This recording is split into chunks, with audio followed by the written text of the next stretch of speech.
교회는 하나님의 은혜를 맡은 선한 청지기가 되어 주님께 영광 돌리는 교회라는 표어로 달려가고 있습니다. 말을 할 때는 하나님의 은혜가 쏟아져 나오는 말들을 해야 되겠습니다. 그래서 사람에게 상처 주는 말이 아니라 사람에게 힘을 주고 또 주님을 가까이 하게 할 수 있는 그러한 말들을 해야 하겠습니다.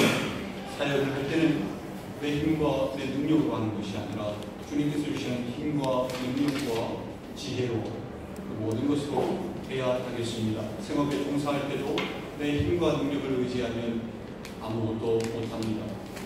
지치고 또 주님께서 영광 받으실 수 없고 열매도 맺을 수 없습니다. 주님께서 주시는 힘으로 하시기를 간절히 소망합니다.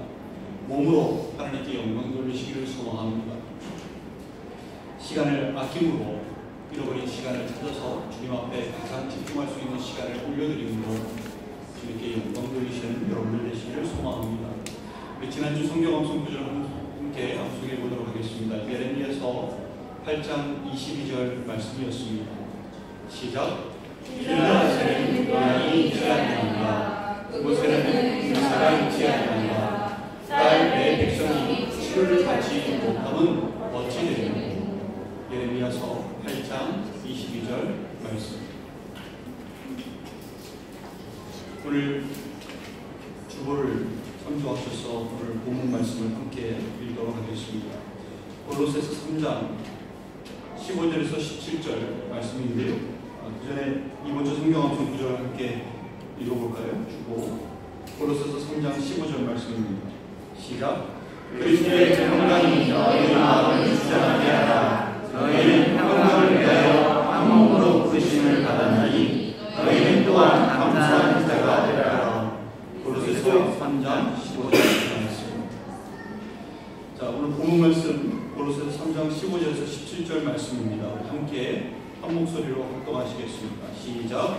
그리스도의 평강이 너희 마음을 주장하게 하라. 너희는 평강을 위하여 한 몸으로 부르심을 받았나니 너희는 또한 감사하는 자가 되라.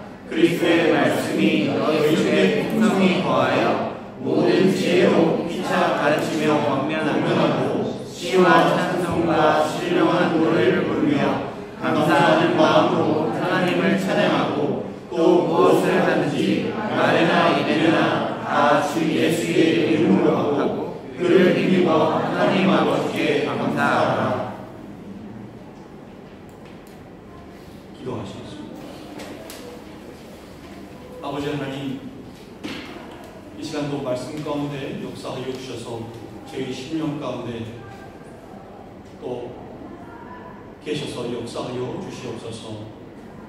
잠자고 있는 영혼이 있다면 깨워주시고 또 주님을 만나야 하는 영혼이 있다면 만나게 하여 주시고 주님 안에 거하고 있는 심령들 더욱더 풍성한 은혜에 누릴 수 있도록 붙잡아 주시옵소서.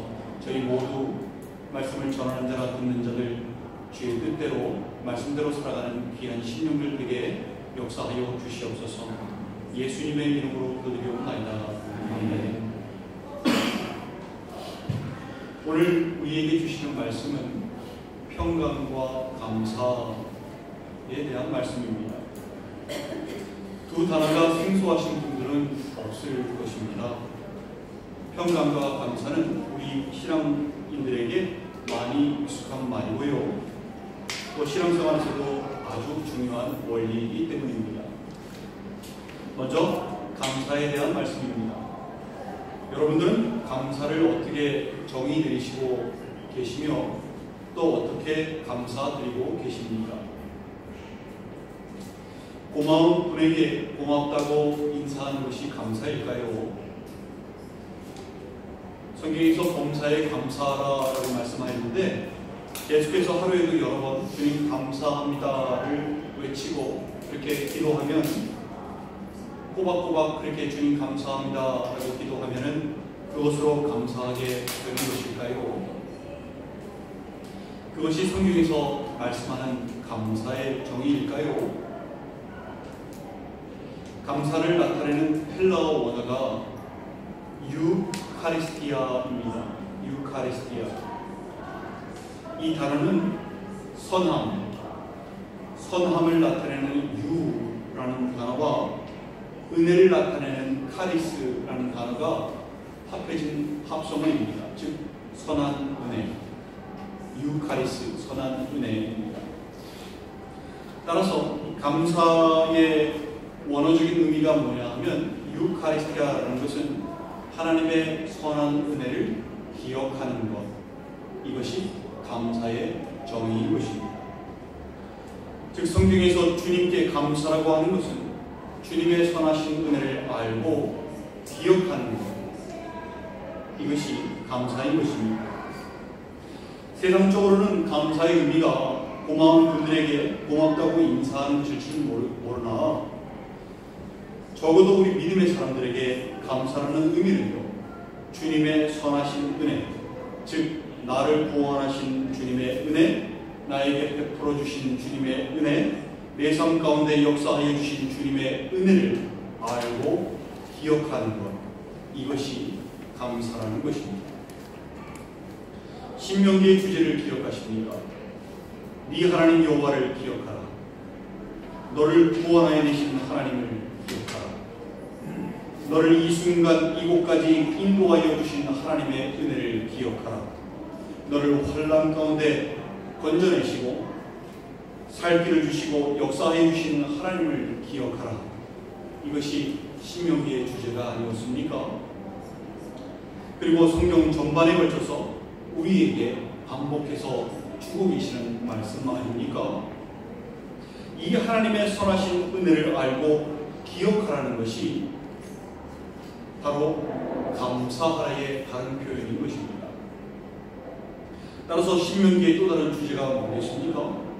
하나님의 은혜에 감사하라입니다. 이 감사는요, 우리 신앙생활의 성공을 위한 비결이기도 합니다. 고린도전서 10장 31절에 그런즉 너희가 먹든지 마시든지 무엇을 하든지 다 하나님의 영광을 위하여 하라라고 말씀하시지 않았습니까? 우리가 어떻게 해야 먹든지 마시든지 무엇을 하든지 하나님께 영광을 돌릴 수 있습니까? 그 비결이 어디 있는가 하면요, 감사에 있습니다. 시편 50편 23절에 이렇게 말씀합니다. 감사로 제사를 드리는 자가 나를 영화롭게 하나니 그의 행위를 옳게 하는 자에게 내가 하나님의 구원을 보이리라 라고 말씀합니다. 감사로 제사를 드리는 자가 나를 영화롭게 한다. 그에게 하나님의 구원을 보이리라 라고 말씀합니다. 감사로 하는 모든 일들이 하나님의 영광을 위하는 일들이 된다는 것입니다. 주님의 선한 은혜를 기억하며 먹고 마시고 일을 하며 하는 그 모든 것들이요, 주님께 영광 돌린다는 것입니다. 먹을 때도요, 마실 때도요, 주님께 감사하는 마음으로 주님의 선하신 은혜를 기억하시면서 먹고 마십시오. 그게 하나님께 영광 돌리는 것입니다. 일을 할 때도 주님의 은혜를 기억하시며 그 나를 향한 선하신 은혜를 떠올리시며 일을 하십시오. 그게 하나님께 영광 돌리는 길입니다.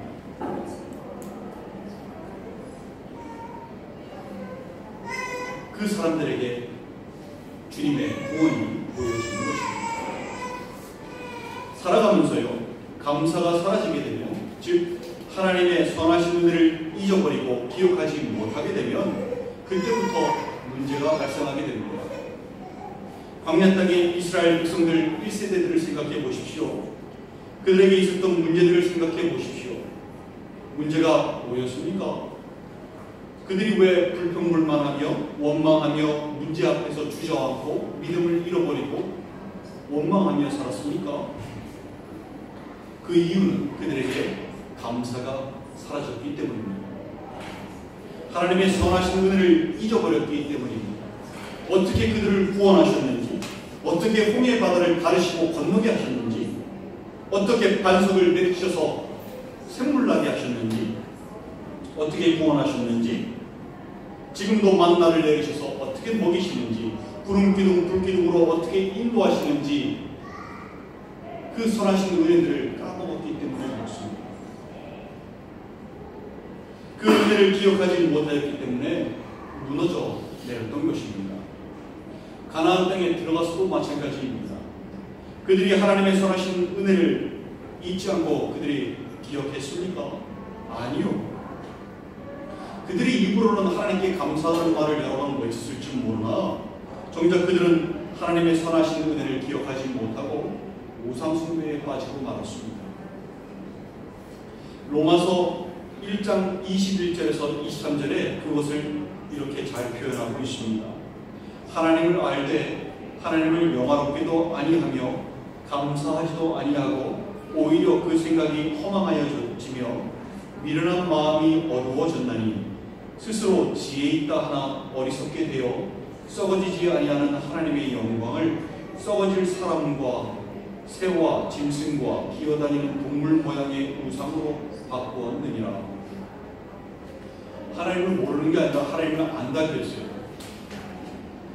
하나님을 알면서도 그 선하신 은혜를 알고 기억하지 못하였기 때문에, 즉 감사하지 못하였기 때문에 생각이 허망하여지고 미련한 마음, 어두워진 마음이 되었던 것입니다. 그리고 스스로 지혜 있는 것처럼 여겼지만 하나님께는 한없이 어리석은 사람들이었던 것이고 우상 숭배하였던 사람들이었던 것입니다. 여러분, 우리도 마찬가지입니다. 이토록 주님을 알면서도요, 그 선하신 은혜를 기억하지 못하는 사람은요, 입으로는 아무리 주님 감사합니다를 여러 번 외칠지는 몰라도 실상은 마음이 미련해지고 어두워지게 되는 것입니다. 세상에 소망을 두며 살아가며 세상을 숨기고 세상으로부터 만족을 얻으려고 하고 또 세상을 의지하는 우상 숭배자가 되는 것입니다. 우리는 나에게 베풀어 주신 주님의 선하신 은혜를 절대로 잊지 말고 늘 기억하는 자들이 되어야 합니다. 이것이 진정한 감사인 것입니다. 우리 주님께서 나를 어떻게 구원하셨는지를, 어떻게 고난받으시고 물과 피를 흘리시고 나무에 달려 내 죄를 대속하여 주셨는지를, 그리고 지금도 어떻게 역사하고 계시는지를, 어떻게 나를 붙드시고 어떻게 나를 인도하시는지를 잊지 말고 그 선하신 은혜를 기억해야 합니다. 그것이 진정한 감사인 것입니다. 주님께서 잡히시던 날 밤에 만찬을 해주시며 하셨던 말씀이 있습니다. 바로 고린도전서 11장 23절에서 26절 말씀인데요. 제가 읽겠습니다. 내가 너희에게 전한 것은 주께 받은 것이니 곧 주 예수께서 잡히시던 밤에 떡을 가지사 축사하시고 떼어 이르시되 이것은 너희를 위하여 위하는 내 몸이니 이것을 행하여 나를 기념하라 하시고, 식후에 또한 그와 같이 잔을 가지시고 이르시되 이 잔은 내 피로 세운 새 언약이니 이것을 행하여 마실 때마다 나를 기념하라 하셨으니 너희가 이 떡을 먹으며 이 잔을 마실 때마다 주의 죽으심을 그가 오실 때까지 전하는 것이니라. 주님께서 잡혀가시기 몇 시간 전에 제자들과 마지막으로 식사를 하셨습니다. 떡을 떼어주시며 이것은 너희를 위한 내 몸이니 이것을 향하여 나를 기념하라 말씀하셨습니다. 또 잔을 가지시며 이 잔은 내 피로 세운 새 언약이니 이것을 마실 때마다 나를 기념하라 라고 말씀하셨습니다. 여기서 기념하라 라는 말씀은 나를 기억하라 라는 말씀인 것입니다. 제자들은 이때까지만 해도요, 무슨 말씀을 하시는지 알아듣지 못했어요. 근데 주님께서는 어떻게 너희를 위하여 몸이 찢겨지며 고난을 받으며 물과 피를 흘리며 십자가를 지게 될 건지, 그 구원하심과 선하신 은혜를 잊지 말고 기억하라라고 말씀하셨던 것입니다. 제자들이 나중에서야 깨달았던 것입니다. 이 말씀은요, 지금 이 시대를 살아가는 우리들에게도 하시는 말씀입니다. 우리를 구원하신 주님의 선하신 은혜를 잊지 말고 기억해야 하는 것입니다. 그게 진짜 감사인 것입니다.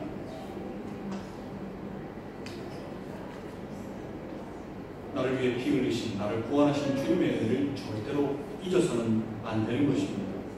감사는요, 우리 신앙생활의 중요한 원리이자 또 신앙생활의 성공을 위한 비결이기도 합니다. 영적으로 병 걸리지 않게 하는 영적 건강의 비결이기도 합니다. 주님의 선하신 은혜를 기억하시기 바랍니다. 이제 평강에 대한 말씀입니다. 오늘 본문을 다시 한번 읽어보면 평강에 대한 말씀이 나옵니다. 그리스도의 평강이 너희 마음을 주장하게 하라. 너희는 평강을 위하여 한 몸으로 부르심을 받았나니 너희는 또한 감사하는 자가 되라. 그리스도의 말씀이 너희 속에 풍성히 거하여 모든 지혜로 피차 가르치며 권면하고 시와 찬송과 신령한 노래를 부르며 감사하는 마음으로 하나님을 찬양하고 또 무엇을 하든지 말에나 일에나 다 주 예수의 이름으로 하고 그를 힘입어 하나님 아버지께 감사하라 라고 말씀합니다. 15절 끝에도 감사하는 자가 되라. 16절 끝에도 감사하는 마음으로 하나님을 찬양하고 17절 끝에도 나옵니다. 하나님 아버지께 감사하라 라고 나옵니다. 모두가 감사하라는 말로 맺습니다. 문장의 구조를 보면요, 이 세 절이 똑같이 병렬식 구조를 가지고 있습니다. 카이라고 하는 접속사, 즉 그리고라는 걸 앞뒤로 두고요, 앞에는 평강에 대한 말씀, 뒤에는 감사에 대한 말씀이 나오고 있습니다. 그리스도의 평강이 너희 마음을 주장하게 하라.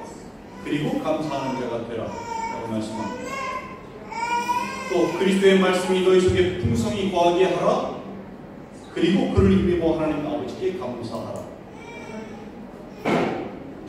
무엇을 하든지 말이나 일이나 다 주 예수의 이름으로 하라. 그리고 힘을 입어 하나님 아버지께 감사하라 라고 하는 병렬식 구조로 이루어져 있습니다. 그러니까 세 절 모두 감사를 말씀하고 있는데, 감사를 하기에 앞서 먼저 해야 하는 것들이 나와 있습니다. 15절에서는 그리스도의 평강이 너희 마음을 주장하게 하라는 것이고요, 16절에서는 그리스도의 말씀이 너희 속에 풍성히 거하게 하라라는 것이고, 17절에서는 무엇을 하든지 말에나 일에나 다 주 예수의 이름으로 하라라는 것입니다. 모두 다른 세 가지 말씀을 하는 것 같으나 알고 보면 모두가 다 같은 말씀입니다. 바로 평강에 대한 말씀입니다. 평강이라고 하는 것은요, 주님께서 주시는 평안을 의미합니다. 세상이 줄 수 없는 평안함입니다. 이 땅에서 맛볼 수 있는 천국의 기분, 이것이 바로 평안인 것입니다. 평강이라는 헬라어 단어가 에이레네인데요, 이 에이레네의 구체적인 뜻은 모든 필요한 부분들이 묶여지고 합쳐져서 완성되었을 때 오는 평화입니다. 그러니까 모든 필요한 부분들이 묶여지고 합쳐져서 완성되었을 때 오는 평화, 이것이 에이레네의 속뜻입니다. 이 의미를 두고 15절을 다시 한번 보면 그리스도의 평강이 너희 마음을 주장하게 하라.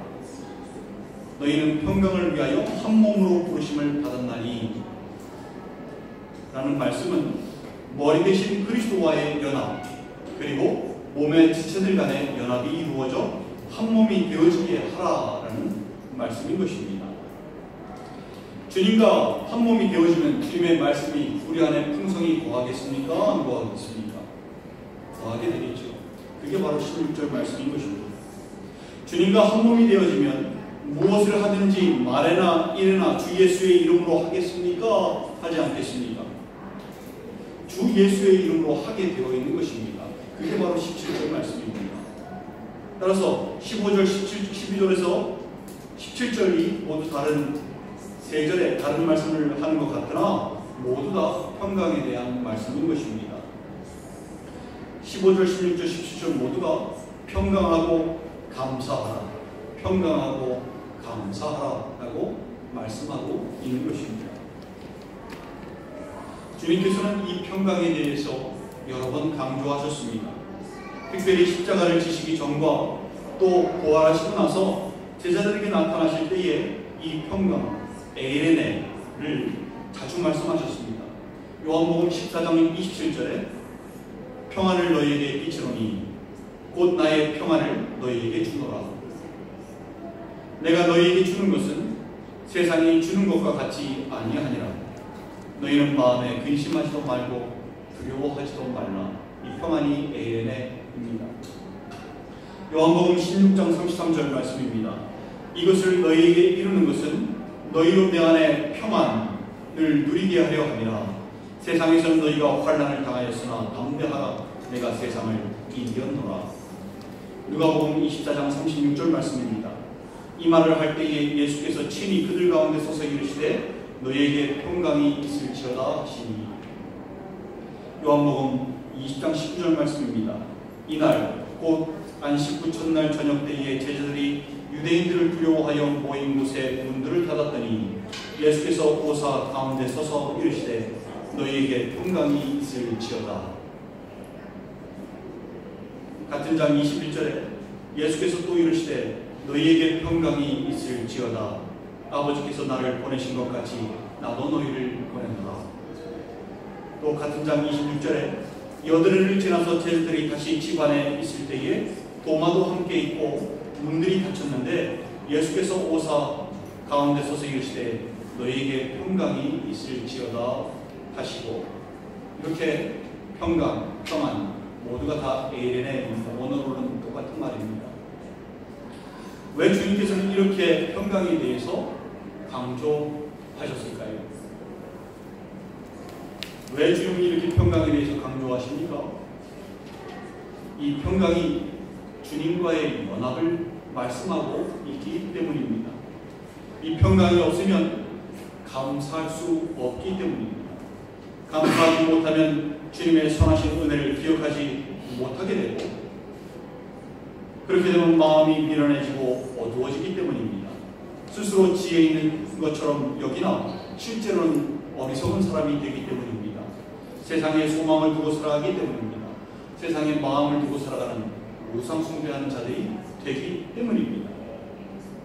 문제들과 장애물 앞에서 염려와 걱정하며 힘들어하며 무너져 내리고 또 믿음을 잃어버리기 때문입니다.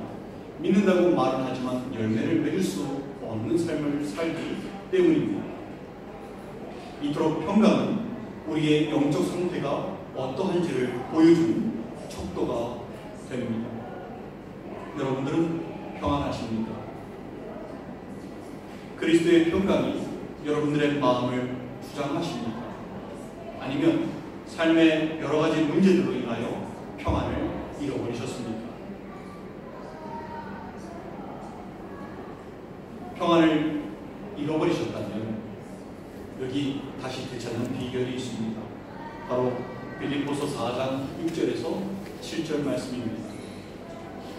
아무것도 염려하지 말고 다만 모든 일에 기도와 간구로 너희 구할 것을 감사함으로 하나님께 아뢰라. 그리하면 모든 지각에 뛰어난 하나님의 평강이 그리스도 예수 안에서 너희 마음과 생각을 지키시리라. 감사함으로 하나님께 아뢰라. 그리하면 모든 지각에 뛰어난 하나님의 평강이 그리스도 예수 안에서 너희 마음과 생각을 지키시리라 하고 말씀하는 것입니다. 아까 감사할 수 있는 비결이 평강이라고 말씀드렸죠. 근데 이제 평강을 누리는 비결이 뭡니까? 감사라고 말씀합니다. 평강하면 감사가 나오고 감사하면 평강이 됩니다. 서로가 완전히 다른 뜻인데 상호 보완이 되고 서로 같이 갑니다.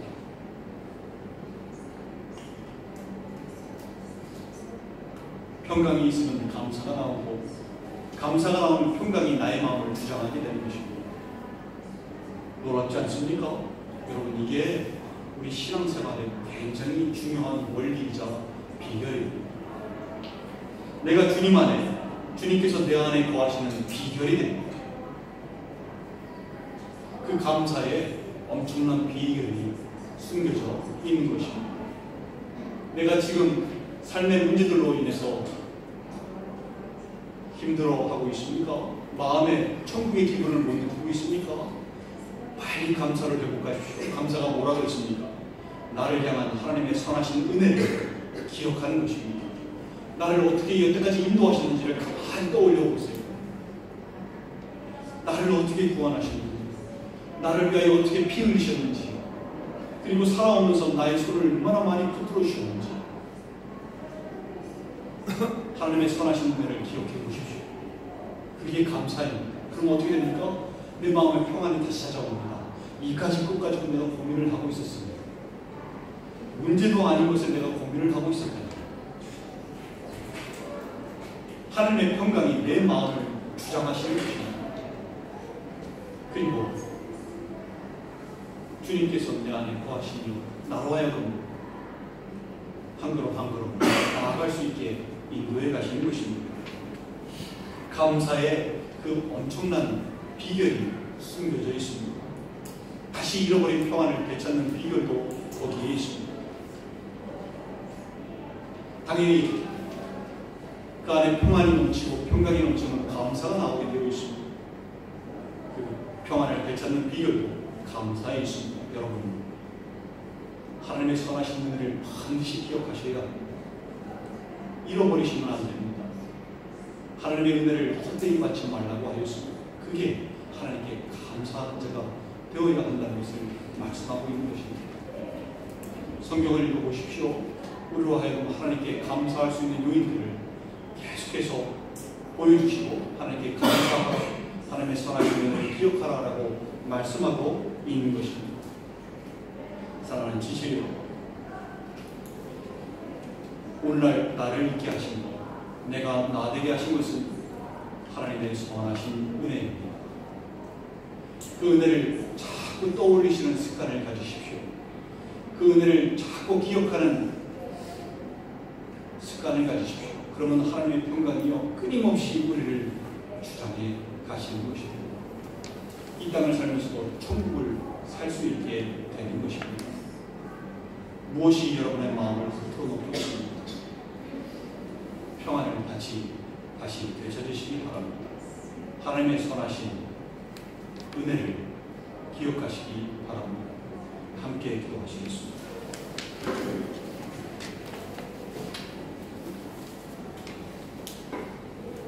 이 지나간 시간들을 한번 되돌아볼까요?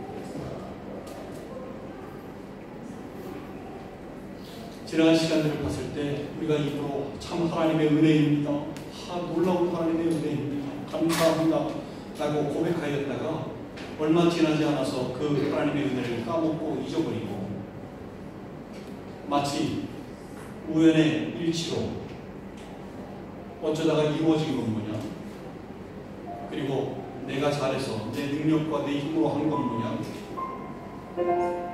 하나님의 은혜를 헛되이 받을 때가 많았던 지난날을 떠올려봤으면 좋겠습니다. 그 결과가 어떻습니까? 평안을 잃어버리게 됩니다. 하나님의 평강이 나를 주장하지 못하게 만듭니다. 우리는 하나님의 선하신 은혜를 절대로 잊어서는 안 됩니다. 하나님의 선하신 은혜를 기억하지 못하면 평안을 잃어버리고 그리고 헛된 마음에 미련하고 어리석은 자가 되어 헛된 것에 마음을 두고 사는 우상 숭배자들이 될 수밖에 없습니다. 은혜를 떠올리셔야 합니다.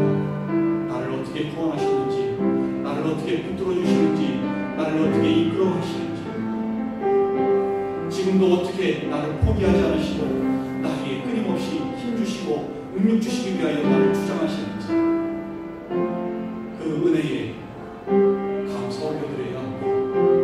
잊지 말아야 합니다. 이 주님의 선하신 은혜를 기억하시고